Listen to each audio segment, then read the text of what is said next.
대제사장인 엘리가 죽고, 그죠? 그의 아들 둘, 홈리와 비느하스가 죽고, 그리고 그 비느하스의 아내이자 엘리의 며느리인 여자가 또 죽고, 그러면서 아이를 낳았는데 그 아이를 이름을 뭐라 그랬다? 이가봇이라고. 그죠? 이가봇을 했습니다. 그죠? 그리고 더 큰 거 뭐를 빼앗겼습니까? 언약궤. 언약궤, 법궤, 증거궤, 여러 가지 이름이 많은데 언약궤를 빼앗겼습니다. 이게 가장 큰 문제입니다. 이게 가장 큰 겁니다. 하나님의 언약궤를 빼앗겼다. 이거는 이 당시로서는 뭐냐면 하나님이 우리를 떠났다 이렇게 생각하게 되는 겁니다. 그리고 또 뭘까요? 야, 하나님 알고 보니 아무 힘도 없네? 이방인의 손에 그냥 들려가 버리네? 이렇게. 그죠? 그래서 하나님의 권위조차도 이제는 없다라고 사람 생각할 만큼 충격적인 사건이었습니다.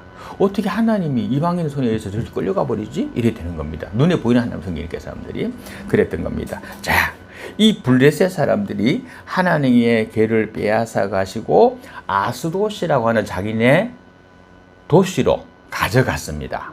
그곳에 아마 그게 우리로 말하면 이렇게 큰 도시였던 것 같아요. 뭐 신전이 있다고 하는 거, 신전이 있는 거 보니까 아마 가장 큰 도시였던 것 같아요. 뭐 거기로 가져갔습니다.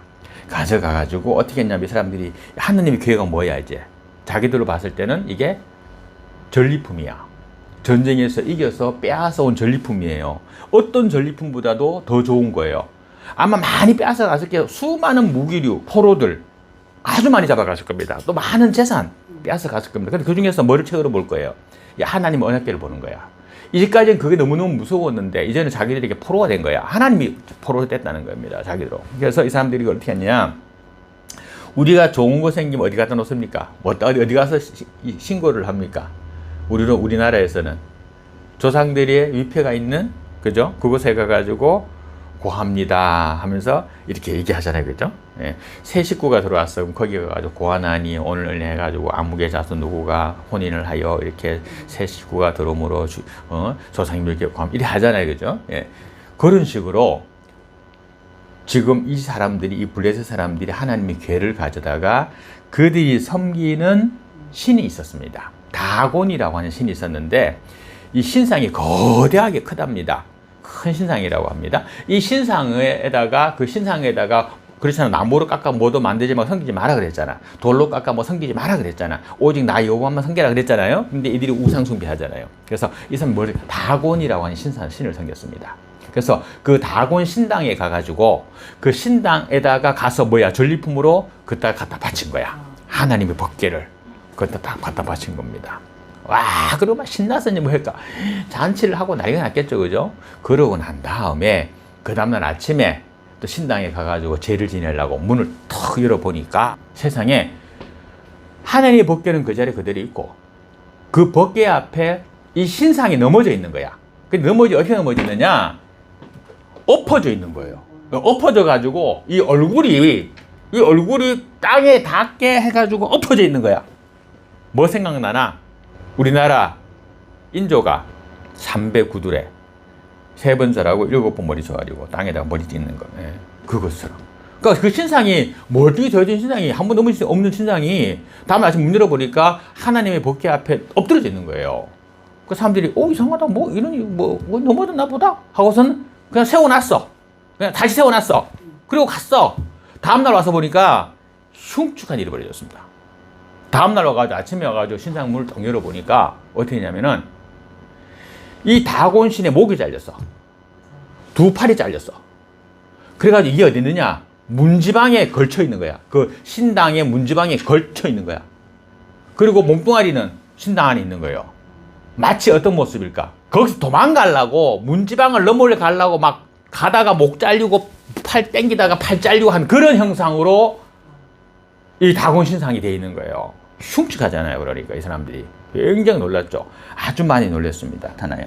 그 이튿날 아침에 그들이 일찍 일어나 본즉 다곤이 여호와의 궤 앞에 또다시 엎드려져 얼굴이 땅에 닿았고 그 머리와 그 손목은 끊어져 문지방이 있고 다곤의 몸뚱아리만 저쪽에 남아 있는 거야. 굉장히 흉측하네요. 막 도망가려고 하다가 문지방 막 염을 하는데 막 목 자르고 팔 잘린 그런 느낌이란 말이에요. 대단히 무섭죠, 그죠? 그래서 이때부터 이거 불의 사람들한테 무슨 이제 그게 생겨. 이렇게 앞으로는 문지방을 밟지 말자 뭐 이런 거 생겨요. 우리나라도 그렇잖아. 우리나라 뭐 문지방 안 밟고 건너가잖아. 문지방 밟지 마라 그러잖아요. 이거 봐. 우리나라 똑같은 거 있대. 그죠? 여기도 보니까 이 사람들 왜 문지방을 밟지 아니하는 아예 습관이 생겨버렸어요. 이 사람들. 습관, 뭐 이렇게 전통 이런 게 우리나라도 문지방 안 밟잖아요, 그죠? 밟지 마라 그러잖아요, 그죠? 예, 그렇게 생겼어요. 자, 그랬는데 그 후부터 이제 끝났어야 되는데 어떤 일이 발생하냐면은 그 후부터는 종기가 오는 거야. 우리 엉덩이 종기 오면 참 힘들잖아요. 등에 종기 와도 그 악창, 그죠? 종창, 막 요즘에야 뭐 째가지고 다 긁어내지만은 옛날에는 막 그거 고약 붙이고 막 짜내고 그랬잖아요, 그죠? 그 종기가 근데 그것도 악창이 예? 아주 독한 종기가 6절 보세요. 거기 보니까 독한 종기라 돼 있죠, 그죠? 독한 종기가 그 아스돗 지역에 내린 거예요. 그러니까 환장을 하는 거야, 사람들이. 그래갖고 이거 우리가 하나님의 법궤를 갖다 놔가지고 우리가 벌을 받는다 라고 말하면서 이걸 딴 데로 옮기자. 아스돗에서 그렇게 말을 합니다. 그래서 이 사람들 어떻게 하냐면 딴 데로 가져가자 해가지고 가드라는 곳으로 또다시 옮겨요. 이거를 다른 동네죠. 다른 도시로 옮겨놉니다. 그런데 그곳에 갖다 놨더니 9절 보세요. 성읍의 손이 심히 큰 환난을 그 성읍에 더하사 여호와의 손이 성읍 사람들에게서 작은 자나 큰 자나 가리지 아니하고 무슨 종기? 독한 종기가 일어난 겁니다. 그래서 이 사람들이 뭐라 그럴까? 이걸 도로 가져가라고 하자. 이걸 도로 가져가라고 하자. 그러니까 이걸 또 어떻게 했냐? 또 다시 에그론이라는 곳으로 옮깁니다. 이거를 하나님의 언약궤를 또 다시 옮겨. 거기서 온 사람들 우리 못 사겠다. 빨리 갖고 가라. 그러니까 딴 데로 가서 에그론에 가서 갖고 가는 겁니다. 그 에그론을 갖고 갔더니 그때 어떻게 되냐? 이 에그론에 이게 오니까 그 에그론 마을 사람들이 어떻게 말할까요? 그 도시 사람들이 야, 이 법궤는 지금 다곤 신상을 파괴하고 다른 동네들을 독촉을 하게 해서 파괴했던 그 신상이 아니냐. 근데 왜 우리한테까지 갖고 오느냐라고 하는 거예요. 다 이제 뭡니까? 무서워하고 멀리 하려고 하는 겁니다. 자, 보시기 바랍니다. 이 하나님의 증거궤 언약궤가 어떻게 생겼습니까? 뭘로 만들었습니까? 시띠나무라 그래가지고 우리나라로 말하면 아카시아 나무예요. 근데 우리나라 아카시아하고 이 시띠나무하고는 달라요. 그러니까 사막 지역에 자라는 이 시띠나무 아카시아하고 우리나라 아카시아하고 좀 다릅니다. 그 나무를 가지고 판자를 만들어 가지고 어떻게 했냐면은 길이가 한 1.2m 대략, 근데 폭이 한 70cm, 예? 7cm, 그리고 높이도 한 7cm 이렇게 만들었어요. 그러니까 판자로 만들었어. 그러고 난 다음에 그 바깥에다 금으로 쌌어요. 금을 판지로 펴가지고 그걸 벽에다가 붙이고 안에도 붙인 거야. 그러니까 밖에서 봤을 때 뭐야? 금이지. 금덩어리잖아. 그죠? 그렇게 만들었어요. 그리고 고리 달고. 그 다음에 짝대기. 또 마찬가지 시띠나무, 아카시아 나무를 가지고 짝대기를 만들어가지고 거기다가 금을 씌웠어요. 금을 씌워서 고리에다 끼워갖고 제사장이 이렇게 울러맬 수 있도록 그렇게 한 겁니다. 그 다음, 뚜껑이 필요하잖아. 뚜껑은 어떻게 했냐면, 뚜껑은 거기는 나무를 안 만들었어요. 그냥 순금을 가지고 덩어리로 만들어가지고 어떻게 했냐면 이쪽에서 천사가 이렇게 날개를 펴덮고 이쪽에 천사가 한 명이 또 날개를 펴서 이렇게 덮고 해서 서로 마주 보고 있는 그런 형상을 만들었습니다. 이 뚜껑을 뭐라고 하냐면 속죄소라고 불렀습니다. 그래서 죄를 용서받을 때 이곳에 가가지고 여기다 피를 묻히면서 죄를 고했거든요. 모든 죄를 위하여 주옵소서 대제사장이 고했단 말이에요. 그 법궤. 그러니까 그 금이잖아. 얼마나 귀해. 비싸잖아요. 이게 한두 돈 들어가고 한두 냥 들어간 게 아니야. 예. 어마어마하게 들어간 거예요. 그게 뭐 몇 킬로일지 몇십 킬로일지 모르겠지만은 몇 킬로 갖고는 안 되지. 그거 다 덮으려면 어때 몇 킬로 되겠어요. 몇십 킬로는 될 거예요. 그러면 금액이 얼마야 생각해 봐도. 요즘으로 그냥 아무리 싸게 쳐도 몇십억은 될 거예요. 무조건 하고. 그런데 이 귀한 금덩어리를 어떻게 다 싫다고 거부하는 겁니다. 그러니까 얼마나 무서웠으면, 얼마나 두려웠으면은 이거를 도로 서로 가져가라고 하겠냐는 말입니다. 자, 이렇게 블레셋 지역에 하나님의 괴가 들어감으로 말미암아서 블레셋 지역에 이렇게 막 독창이 나고 막 저주받는 장면이 5장입니다. 그리고 6장으로 넘어가게 되면 드디어 이 언약궤가 다시금 이스라엘 민족에게로 돌아옵니다. 돌려보니 그냥 돌려보냐? 그냥 안 돌려보네. 그냥 안 돌려보고 거기다가 어떻게 하냐면은 금을 가지고 자기 몸에 났던 독종, 그 악창, 그거 모양을 만들어, 금으로. 그거를 만들어 가지고 5개를 만들어. 그리고 금으로 가지고 쥐를 5마리를 만들어. 이거를 예물로 바쳐, 하나님 앞에 이 사람들이.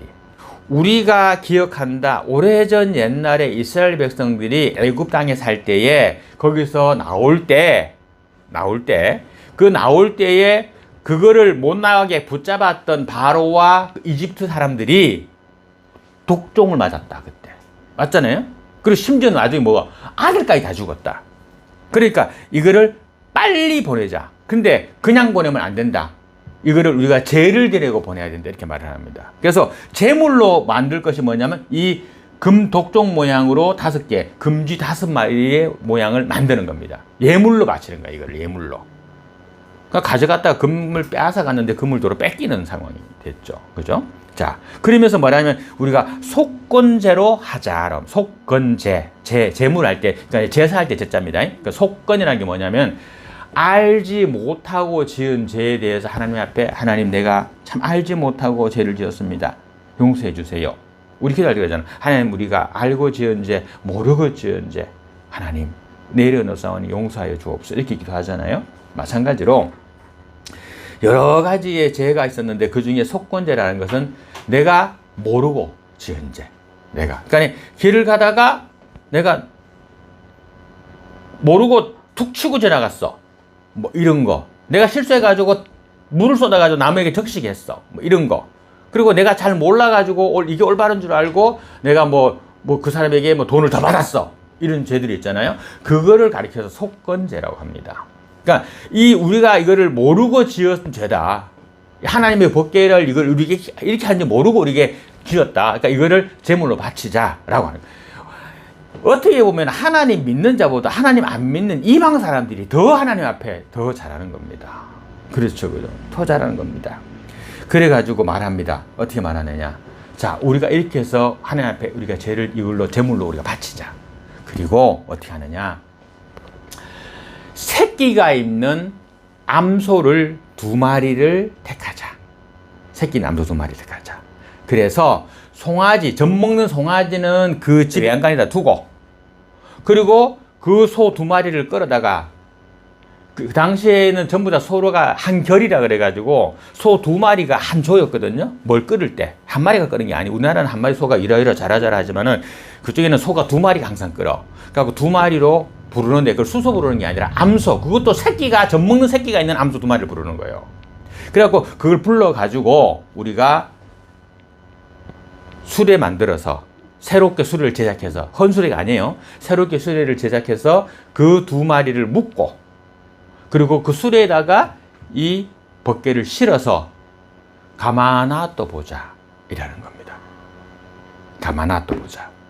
만약에 그 소가 자기들이 왔던 이스라엘 진영으로 그냥 돌아가면 이거는 하나님이 우리에게 진짜 벌레를 이렇게 맞다. 그런데 이게 안 가거나 그대로 딴 데로 가거나 하면 그건 이거는 우리에게 온 것이 어떻게 우연히 발생한 것으로 우리가 알자라고 말하고 그렇게 합니다. 자, 보세요. 어떤 것이 더 유리할까? 어떤 것이 어떻게 될까? 한번 생각해 봐. 애기 젖먹이 있는데 그 애기 집이 붙잡아 놨어. 그리고 우리 김사님 보고 니는 저 집에 일하러 가. 아니면 너는 제주 노예로 가. 이렇게 말했어요. 그럼 가겠습니까? 내가 어저께 학고에 갔더니 막 소가 계속 그래 막 시끄러 죽겠어. 그래가지고 거기 그 소구사 사장님 보고 저 왜 저렇게 울어요? 그러니까 왜 저렇게 시끄러워? 그러니까 새끼를 떼놨대. 예. 그 새끼가 한 석 달이고 몇 달 하더라? 뭐 얼마 되면 떼야 되는데 안 떼면 계속 젖을 먹기 때문에 어미소가 다시 발정을 안 한대요. 그래갖고 새끼를 또 못, 그 집은 새끼 빼는 집이거든? 새끼를 못 뺀대. 그 다음에 어미소가 약해진대. 새끼가 많이 먹다 보니까. 그래가지고 이제 손해잖아. 그래갖고 억지로 떼놓는데요. 그래갖고 며칠 뒤에 운다고. 지금 오늘 3일째라고. 그래. 3일째인데 계속 우는 거야. 엄마가 울고 있는 거예요. 그 새끼 찾는 거야. 새끼 찾는다 그러더라고. 그러니까 그 어미가 새끼 먹이다가 새끼 젖 먹이다가 그래 떼서 멍해매갖고 술에 달아놨으면 이 새우가 어떻게 해야 돼? 그리고 누가 묶은 게 아니야. 누가 잡아가는 것도 아니야. 가만 놔뒀어. 뭐 어떻게 해야 돼? 이 두 마리가. 자기 새끼가 에 울고 있거든. 쥐도 울어. 그럼 새끼가 어떻게 해야 돼? 글로 가야 돼. 그게 맞잖아요. 그죠? 그게 맞아. 그게 맞기 때문에 이 사람들이 한 거야. 만약에 새끼를 있는 곳으로 돌아가거나 안 가거나 멈춰 있으면 이거는 우연히 어쩌다 된 일이고. 그렇지 않고 만약에 이 소가 그 길로 돌아서 다시 이스라엘 쪽으로 간다고 하면 이거는 진짜 하나님이 우리를 친 게 맞다. 한번 테스트 해보자. 이래 하는 겁니다. 그러고서는 그렇게 소를 묶어가지고 새끼는 떼어놓고 수리에다가 메었습니다. 그리고 보내는 겁니다. 자, 하나님의 언약궤가 이렇게 돌아오는데 여기에 대해서는 다음 주에 설교할 겁니다. 다음 주에 여기에 대해서 좀 세미하게 설교를 해줄 겁니다. 요새에 대해서.